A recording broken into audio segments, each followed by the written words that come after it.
Welcome to Kennings Cantrips. I'm Russ. And I'm Morgan. From Silver Empire.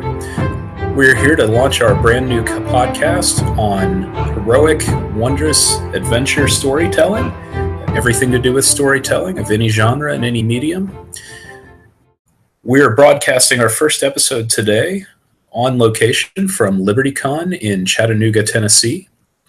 And we've managed to con a number of our author friends into coming in and joining us today.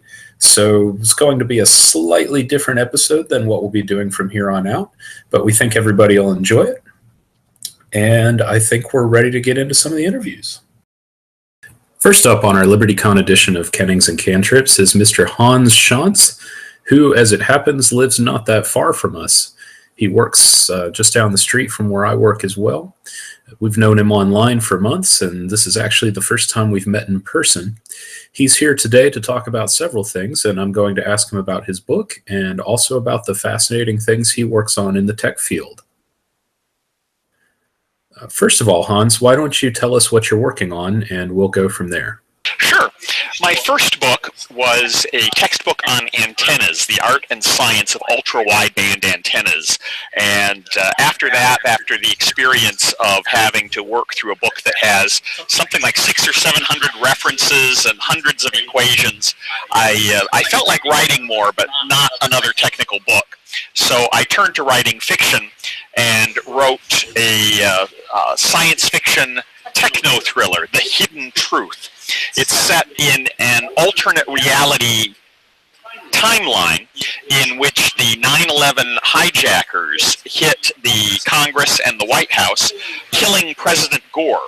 And President Lieberman has taken over, but that's really in the background of the story. So it's very similar to our timeline, and it features a hero who lives in the mountains of eastern Tennessee, a high school student, who discovers some subtle discrepancies between the texts in the local library and the scans of those old books that are available online. He starts to look into it and discovers that certain electromagnetic discoveries have been hidden and suppressed by a conspiracy that was responsible for the premature deaths of Maxwell, Hertz, Fitzgerald, and a number of other of the pioneers in electromagnetics. And as he starts digging into understanding what happened, the conspirators discover that he's on their trail, and he has a fight to try to avoid getting taken by them. I actually heard a little bit about that one yesterday. We were chatting and hanging out with Alfred Gunnison last night from the Injustice Gamer, and he clearly enjoyed it and liked what he read. So what led you into that topic specifically? What got you thinking about alternate histories and electromagnetic theory? Right. I've developed some interesting ideas in electromagnetic theory that really tie into ideas on energy flow and electromagnetic energy that ought to have been discovered by folks like Heaviside and for some reason were overlooked. So I thought it would be entertaining to write a conspiracy thriller whose premise was that those ideas really were discovered but were suppressed by an evil conspiracy for some reason. And the reception for the first book was very gratifying. The book hit number 4 on Amazon's alternate history best-selling list, and I was encouraged to write a sequel, and that sequel is being released today here at LibertyCon on July 1st. The story is A Rambling Wreck, and it tells the story of how my hero goes to Georgia Tech to begin his education that he'll need to unlock the secrets and figure out who the guardians of the hidden truth really are, and in the process he has to thwart a social justice takeover of the school and also save his professors from assassination. So there's some good action involved in that one also. That sounds fun. I think I've mentioned this to you online. I have to take one dig at that. My first book that comes out next month is set on the campus of UGA, which is, of course, mortal rivals of Georgia Tech. So I'm not sure that I can fully get behind a book that takes place at our arch rivals. All joking aside, it sounds like a fun book. Speaking of LibertyCon, how's the con been for you so far this weekend? Well, I've had a wonderful time. I started off, I had a session on Author's Alley, so I got to meet a lot of readers and talk with them about my books. I gave a talk on how electromagnetics works, and the slides are actually online, and I can provide you a link that you could put in the comments of the video in case people are interested in learning more about that. I have a reading. Actually, pretty much as soon as I'm done here with you, I'll be going off to my reading, and I also am presenting a talk on creativity, invention, and the patent process tomorrow.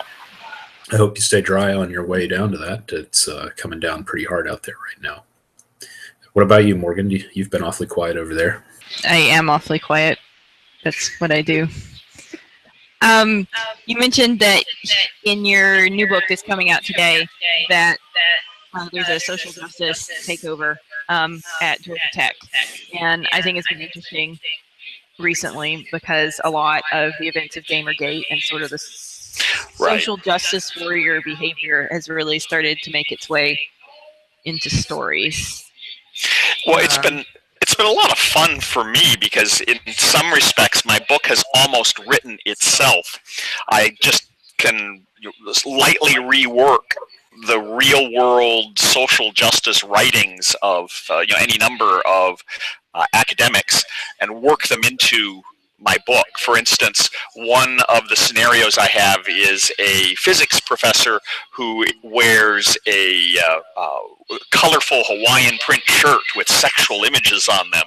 I rework the comet guy shirt storm controversy with a little different outcome than happened in real life. But one thing that was just fascinating to me is as I was writing the book, part of what happens is an attempt to get a social justice head of the School of Engineering and a campaign to get her in place at Georgia Tech.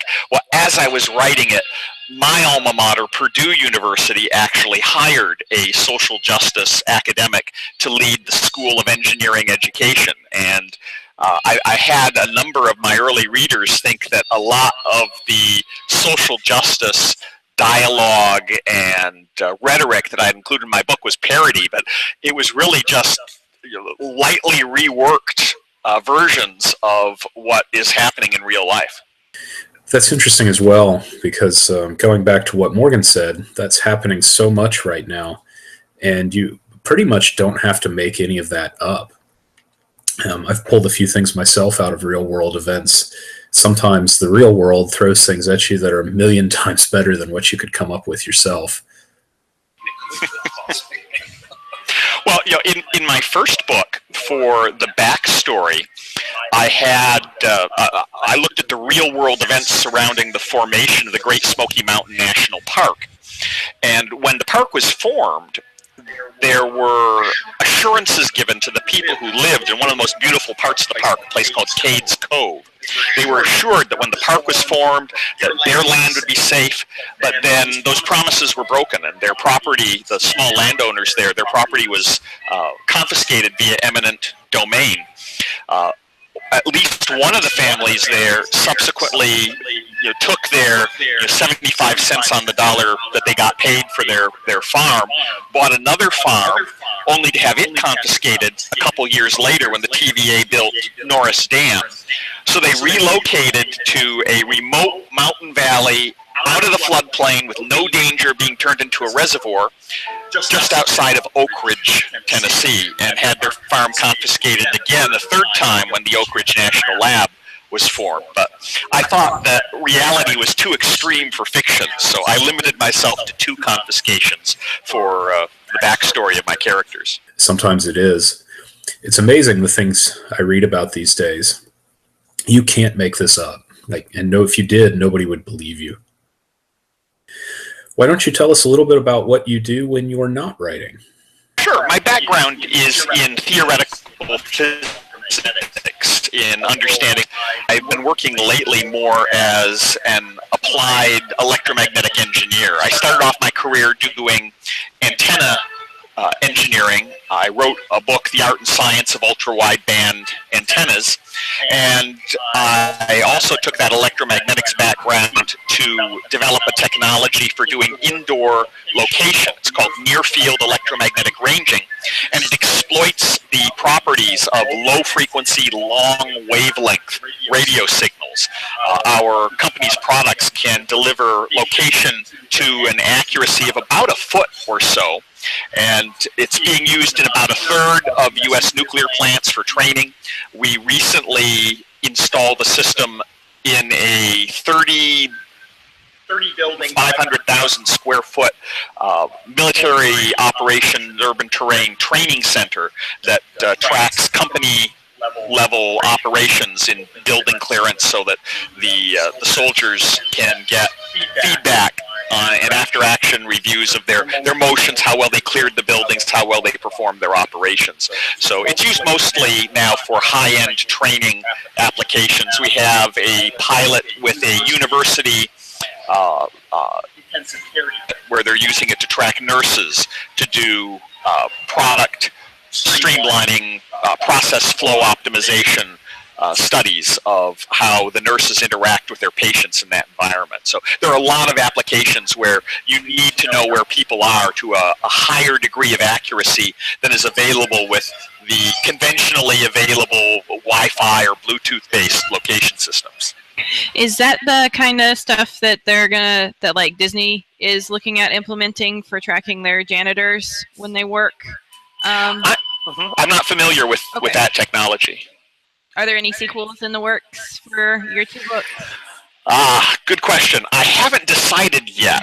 I was in such a hurry to get this book done and ready for LibertyCon that right now I just want to relax for at least a few weeks.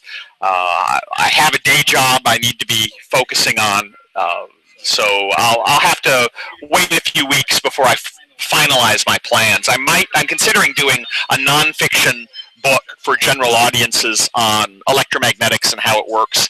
I might do a sequel. The sequel to will be The Brave and the Bold, and after that is A Hell of an Engineer. So those are the next two titles coming down the pipe. Well, just a pleasure to be a guest on your video podcast, and I'm looking forward to getting to view the rest of the program. We're glad to have you. Thanks again for coming by. Hans Schantz, our very first guest on our very first podcast. Have a great con, Hans. His book, A Rambling Wreck, is out now and available on Amazon. It's available on Amazon right now. Go check it out, and we're looking forward to seeing you again soon. We have actually split this podcast up into a couple separate mini episodes because we ended up interviewing so many people. So come back and join us for the next one, let's say 1.2, which will be Dan Humphreys, who came to talk to us, and he wrote the book A Place Outside the Wild.